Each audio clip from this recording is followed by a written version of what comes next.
Oh, almost got me. They do rip giant chunks out of each other's skin. But this is what they do. They fight over Karen. I just flew into a window. Oh, look, it's big muscle mommy ostrich.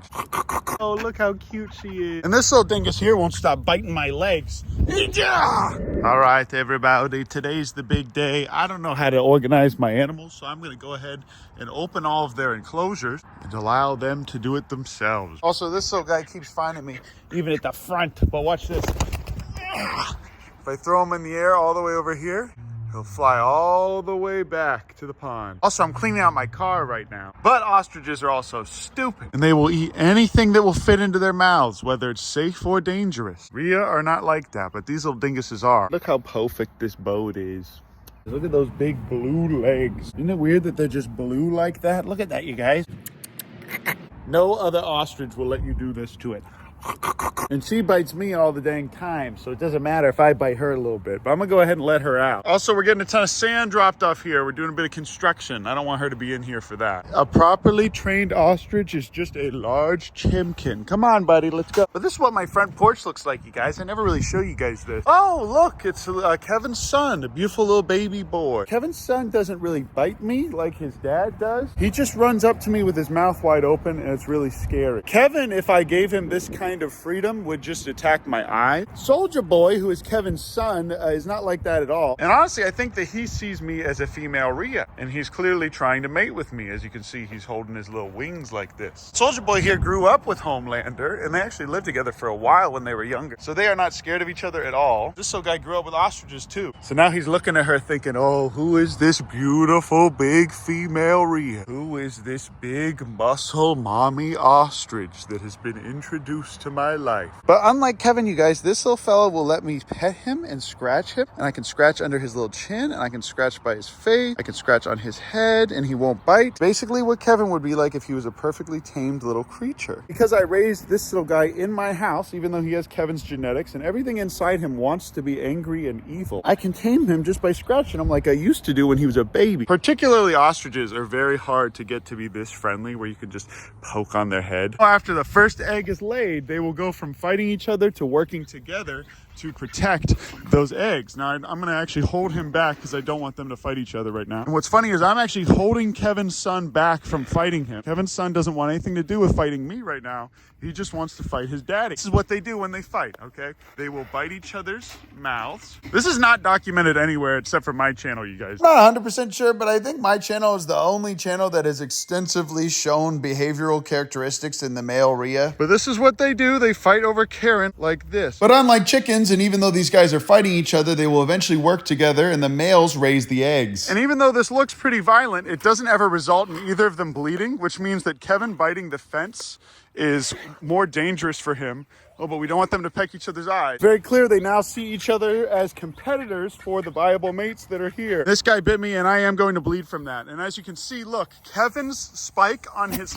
Oh, almost got me there. Kevin's spike on his beak is a lot smaller than his. If you look very closely, the spike on his beak is a lot sharper and a lot fresher than the spike on Kevin's, which has been worn down from him attacking stupid things like the fence and me, pillows and pool noodles, all the other things we used to give him whenever he was a little baby. Kevin has a dull beak, and that's not going to get any sharper. This little guy is a fresh young boy with a really sharp beak. It also makes you bleed more. So if I had to pick between getting bit by Kevin and this precious little boy, I would so much rather get bit by Kevin. And this little dingus here won't stop biting my legs.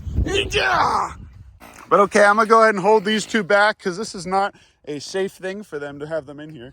I also don't want to get garbanzo beans out of here because I don't want him to get stepped on by any of these creatures. I'm gonna go ahead and try and push him into another area of the farm. And you see, it's things like pushing him into here and then somehow closing the gate by myself while also fending this guy off and throwing him over there so he doesn't get stepped on and hurt. Wow, Kevin screaming and being angry right behind me. All things I need somebody else to help me film. But now these two can just attack the fence and look at each other non-stop. And the Cappies are now over here getting into the kangaroo food. What's funny is the first thing the Cappies did was go poop in this pond. Look at these two, they're pissed at each other. And garbanzo beans goes goes wherever I go. But I think he likes to feel like he's the leader, so he'll walk right in front of me, particularly wherever I'm gonna step. Sometimes he'll walk next to me for a while, like this. Like sometimes he'll walk next to me. And it's nice when he walks next to me. If any of you guys know how I can kind of train him to not just walk right in front of my feet so I don't keep kicking him. But today's the day our turd finally goes to her new sanctuary. Arthur's been pretty happy here at the Urban Rescue Branch, and we've been spending a lot of time with it. But it's time for her to go to a new farm. She's so cute. The fact that she's 25 always makes me wonder who has taken care of this creature over the last 25 years and what led her to be here. She can't get in that hay bale. These fellas love rolling around in that nasty mud hole. And I thought about letting the Cappies stay in here just so they can roll around in the mud because they love to do this in the wild. But I definitely need to add another little thing for them. It's pretty hard for me to choose where to put these creatures when they all love everything. I could also just fence around this mud hole and only let the Cappies in there whenever they want to. That keeps Karen from coming over and drinking that nasty stuff. It's also why I can't let the ones with injuries in here too, because I don't need them rolling around. But it does go to show you guys, in the wild, these things do fight. They do rip giant chunks out of each other's skin. And then they'll proceed to roll around in the mud like this with an open wound. But I'm keeping the males separated so I can crop rotate them and so they don't fight each other because they are hormonal right now. I'll bring them back out here in a bit, but I need to supervise them every time I do. And perfect. Somehow all the kangaroos just decided to go into here together. I'll let them explore in here. They have fresh water at all times. And then now I can finally let Arthur out of there for her last day. And also look at how this little fella's just sitting on my feet. He comes right over and he stands on my feet and he says, "Hello, sir. I would like to be thrown in the air, please." I'm in a good mood. My wife is sitting on our eggs.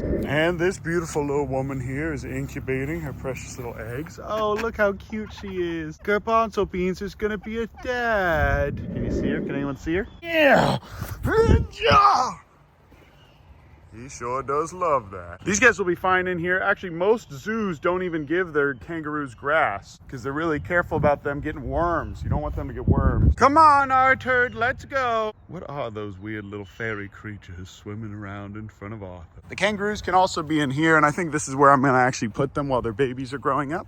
I lost my lead, so I'm just using this bridle we had for the other host. Look at this, you guys. All the leaves are starting to come back, and everything's just beautiful here now. Arthur says, "What is this green stuff? Why do you have this on the roof of this small hut?" Garbanzo Beans' wife is sitting here ever so stealthily on her eggs. For some reason, she picked the spot right next to the dogs and Kevin to lay her eggs, which is honestly pretty smart because these guys will bark at anything that comes anywhere near here. Raccoons or possums are going to get anywhere near those little eggs. And she is a wild mallard that was rehabbed at All Things Wild, and now we're taking care of her for them as an educational ambassador. Theoretically, she should be the best duck at brooding that I've ever owned. But even though this is all clean now, we can't be letting the Cappies get into here because a lot of this stuff could just be poison for them. This little guy, yeah, get out of here, boy!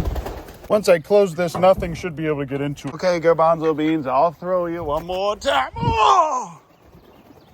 Now that Arthur's moved out of here, I can finally have the Cappies grazing all of this again. These are some precious little females that could be pregnant. I'm not 100% sure, and for all I know, they could also both be boys, but they've gotten pretty fat. And they don't have those scent glands that the other two have, so I'm pretty sure these are two females. And if those boys wanted it enough to kill each other and rip chunks of each other's flesh out, I'm sure that one of these girls is at least pregnant. But as you can see, the bees are doing very well now. I do need to cut these little weeds here, though. I shouldn't even be standing here. Ooh, they're flying into me. They're flying into me. Oh! And I'm just amazed these fellas didn't die. And this little guy is doing much better now. All right, everybody. Someone gave us this little eastern screech owl who appears to have head trauma. Even though he looks kind of goopy, he ate all of the mice that I gave him. And one of the baby possums from this incubator passed away, which is kind of convenient. Oh boy, 6 more possums for today. So now I can feed him that. We don't let anything go to waste here. I'm not going to show you guys that, but we don't let anything go to waste here at the Urban Rescue Branch. Hey, and you're next if you don't like this video.